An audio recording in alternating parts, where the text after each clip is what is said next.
Right, today we're back on the Zephyr. We've been soaking her down in the bores, but she's still not moving. So I've decided to pull the rocker top off, as you can see. And it's bad. That's what I'm going to say. It's not the worst I've seen, but yeah, she's bad. So I'm assuming every single valve's going to be stuck, and I know all this has got to come off and all got to be stripped and soaked and lubed and gone through. But I'm going to take the rocker shaft off, see how many valves I've got stuck, get them soaking. Probably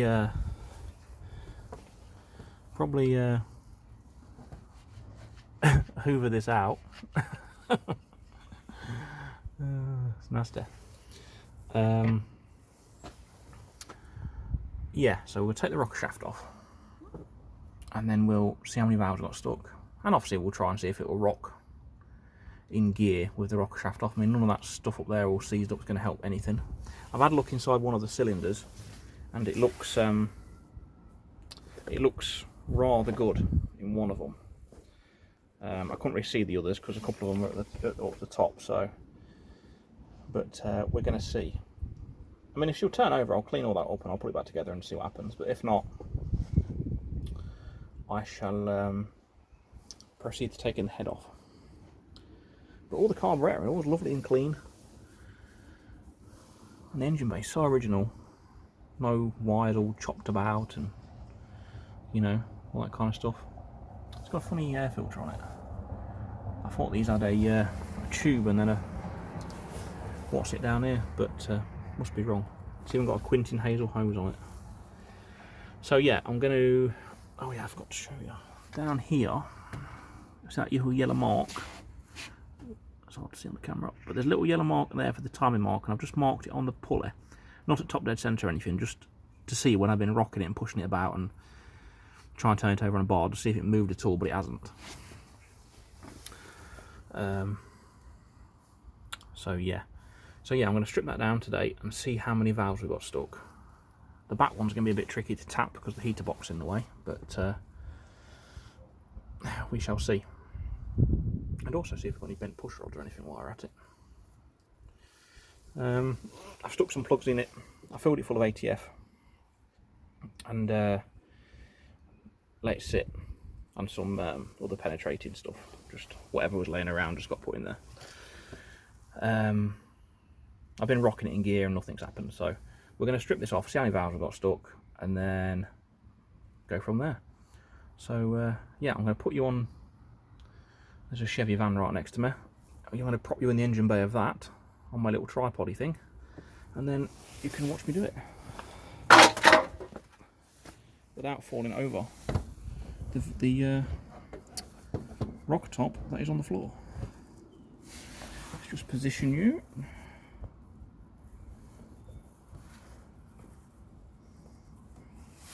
That's pretty good. Yeah, I've got to get better at this filming business. But yeah, hopefully the engine will come unstuck and then we can have a cold start, old start, or whatever you want to call it. So yeah, let's put some gloves on.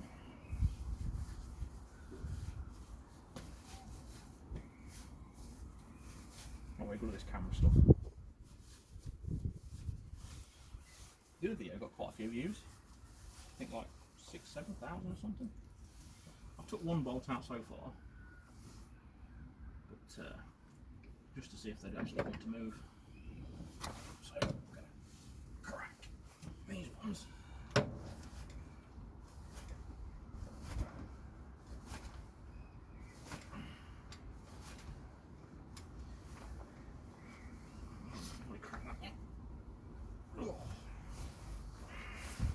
Now the other one at the back, you can't get a socket on it, so it's going to be a double spanner job, I think. I'm also sorry about the wind.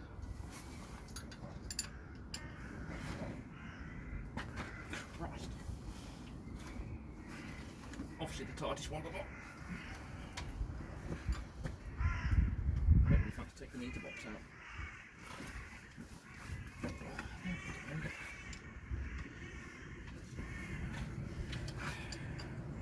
I think buying cars and projects and stuff is all a very delusional thing. We always hope for the best, but deep down we always expect the worst. Oh yeah, she's stuck.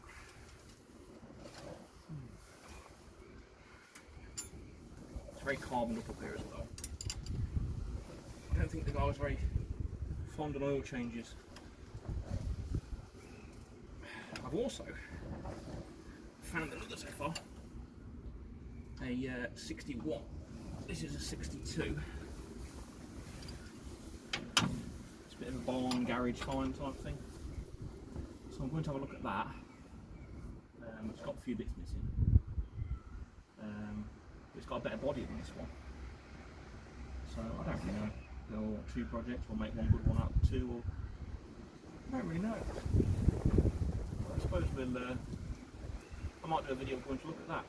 It's a bit buried where it is, so I'm told, so might make a good video. People love a barn find. Let me just go and get a ratchet.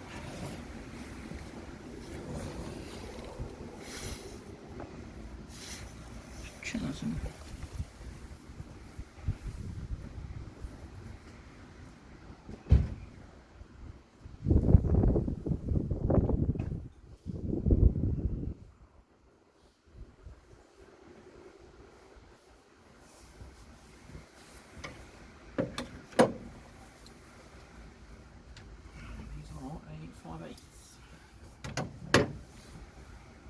This car's got quite a good story.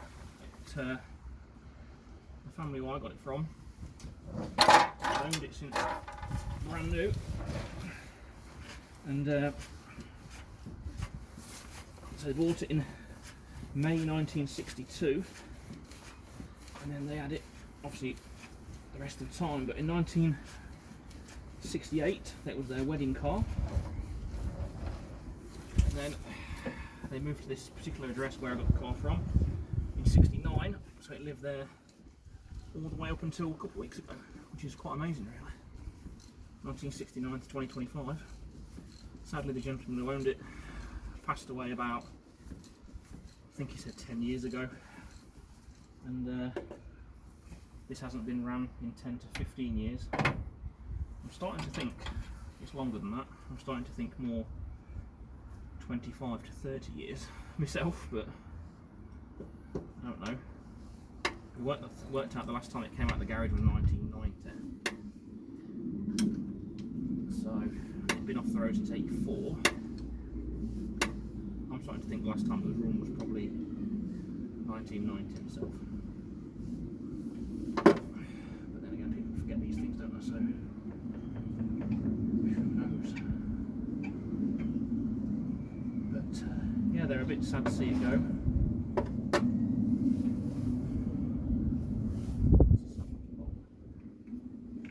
Right. Rashid gone. Rashid.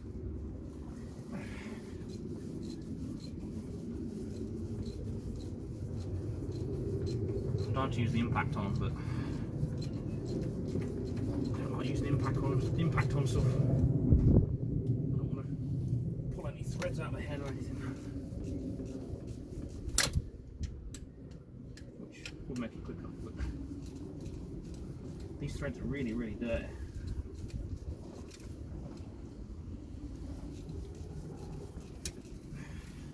I'm not seeing any valves come up yet. When I've got it off, I'll show you the rocker shaft.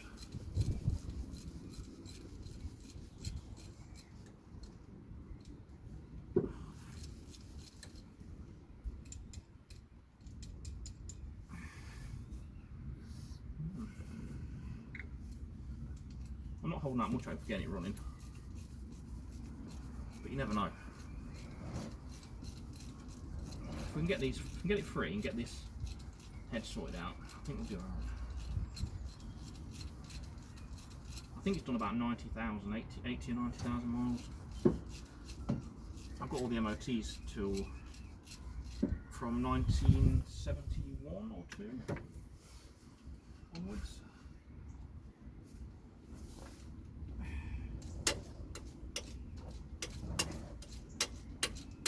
Not sure when the MOT came out. I think it was 60. Yeah, right, look at that. That's what I mean by how grim them threads are. You wouldn't think that was even threading into anything, would you?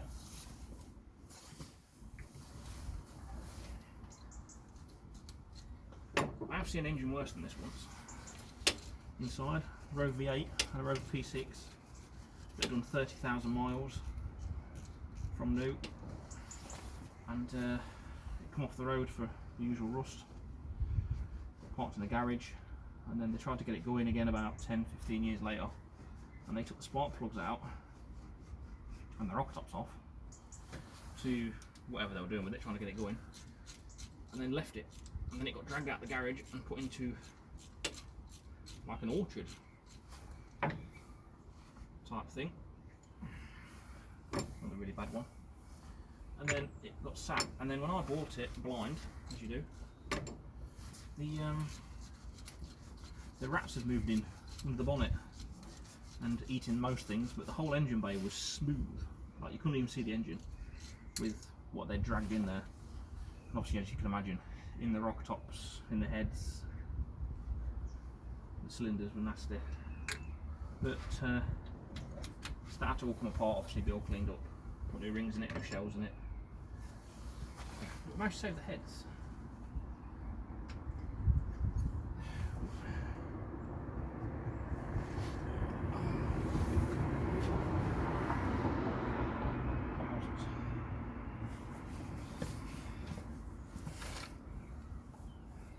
Yeah, she's bad. No, it ain't stuck though. That one is.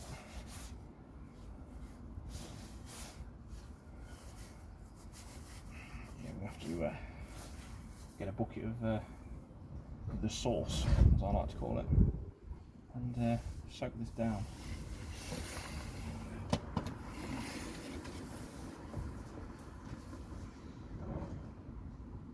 This is what I imagine the engine on the Titanic looks like.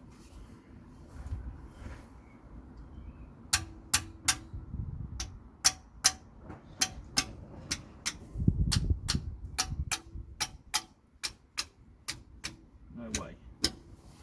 No way.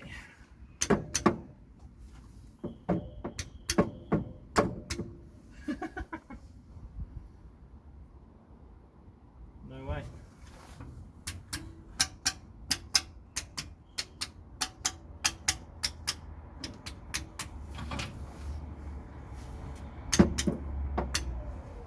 That is not even, none of them are stuck. You wouldn't believe that, would you?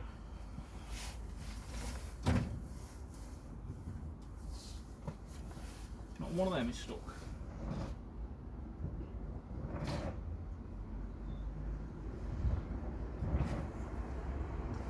Wow. Yeah.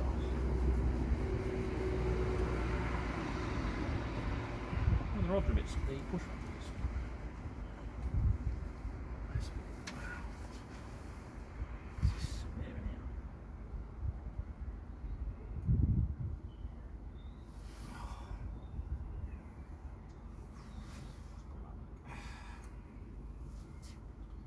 Well, you will believe it, but they are, in fact, all not stuck.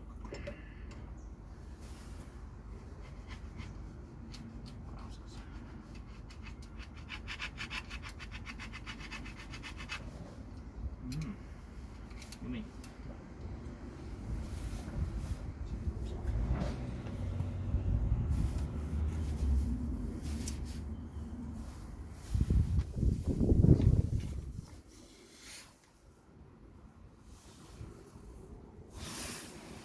You bring you in for a closer look. That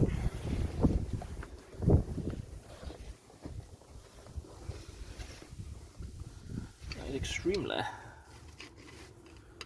nasty. I'm sure why the camera won't focus, but you know.